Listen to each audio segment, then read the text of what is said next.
So Gervonta Tank Davis came out stating that Ryan Garcia had a better chance to beat him with Canelo Alvarez team, with Canelo Alvarez trainer Eddie Reynoso.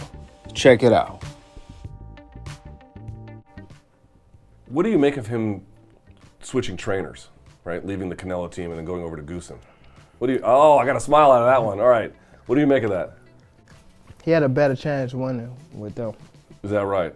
He seems to think that, like, I don't know, like the Goosen style is a little bit more like in line with what he wants to do in a boxing match. You know what I mean?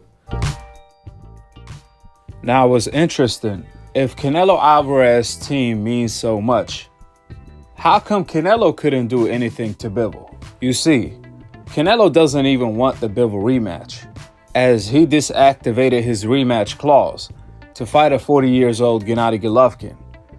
Now Canelo wants a second tune-up fight against Ryder, where Canelo hinted if he doesn't feel good, he may take a third tune-up fight before fighting Bivol again for his redemption. So if having Canelo Alvarez team is so valuable, then how come Canelo Alvarez can't even take care of his own problems? Instead, he's delaying them. To make matters worse, he's delaying the inevitable. Canelo will always lose to Bivol, and he knows it. However, do you guys know who has more faith in Canelo than Canelo himself? Gervonta Tank Davis. That's right, because when Ellie sat back asked Gervonta about Canelo Alvarez immediately after he lost every single minute of every single round to Bivol, Ellie asked Gervonta, is Canelo still pound for pound #1, even though he's coming off a loss? And would you guys believe Gervonta responded with, Canelo is the best no matter what. He's going to have his rematch with Bivol. I feel though Canelo's still the best, no matter what. Mind you, Canelo just got smashed by Bivol. Even Canelo Alvarez's own trainer, Eddie Reynoso, when he was asked, is Canelo still pound for pound #1, he responded with, no. How can he be the best pound for pound fighter in the world when he just lost? So of course no. Remember, this is coming from the most biased person toward Canelo Alvarez's own trainer, Eddie Reynoso. I already made a video on that. I'm gonna leave the link for that video in the comment section below, so check it out. You see, it's so obvious that Canelo is not the best that Canelo's own trainer, the most loyal person to Canelo, is telling the truth on the situation, because even Stevie Wonder could see what time it is. This is not up for debate.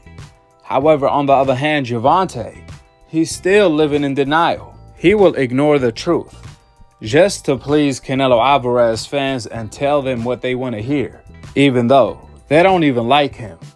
The love is not reciprocating, and we've seen that when Gervonta attended Pitbull Cruz's last fight. How them same Canelo Alvarez fans showered Gervonta with booze the moment he appeared on the screen. We want the rematch with Gervonta Davis. These fans have been great, and that's why, they came out, and what I promised is I mean, it's sad when Gervonta is praising Canelo to the extent where he's ignoring logic, facts, and the truth. Even then, he's still getting booed by Canelo Alvarez fans. You would think they would give him the benefit of the doubt. That's why the fighters on the coincidental list better off telling the truth, the unpopular narrative, instead of repeating old media deception. The popular narrative, the things people want to hear, the things people repeat even if it's not true. Because at the end of the day, or at least the night, you damn if you do, damn if you don't. They don't like you anyway, so might as well tell the truth and be on the right side of history.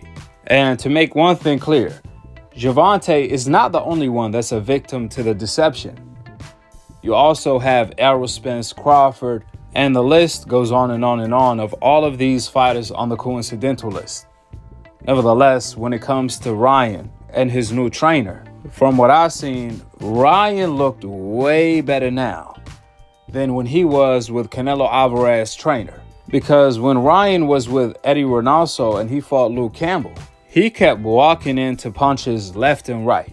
If you compare that to how Ryan looked when he fought Fortuna, Ryan looked much better controlling range and not walking into punches. He was patient, cool, calm, and collective. He did not get greedy, and he countered with intelligence. Now, the main difference is that Fortuna is way shorter than Luke Campbell, so that could have played a major difference.